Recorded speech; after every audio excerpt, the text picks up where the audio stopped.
When I found this little small dresser, I knew I wanted to do something really fun with it. She wasn't in the best condition, so I didn't worry about painting her.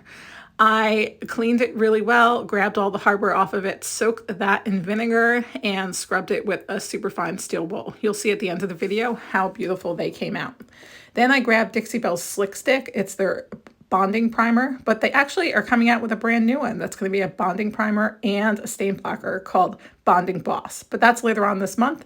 So here I'm using Slick Stick and giving that 2 even coats to make my paint stick to that slippery varnish that's all over this furniture. So I give it a couple hours, I clean that up. The next day I come back in with my chalk and I'm going to give it an ocean scene. I want it to look like a watercolor ocean scene, but I need to know where my lines are going to be for my sea turtle and my line. So I grab my Terra Clay Paint because it'll be perfect for this, for blending, a little bit of texture, and it gives me this really pretty blending that's a little bit different than chalk paint. So you use a natural bristle brush. This is a premium chip brush by Dixie Belle, or you can use any chip brush that you have. So it likes that natural bristle. And clay paint does not seal itself, meaning that you have to seal it. Otherwise, I can take a spray bottle and continue blending these colors together forever. So I'm creating some sand here with a couple different colors, and then I'll go on to layering my cute little turtle. Again, I'm trying to make this look like a watercolor, so it's going to be in layers and it's not going to be very defined.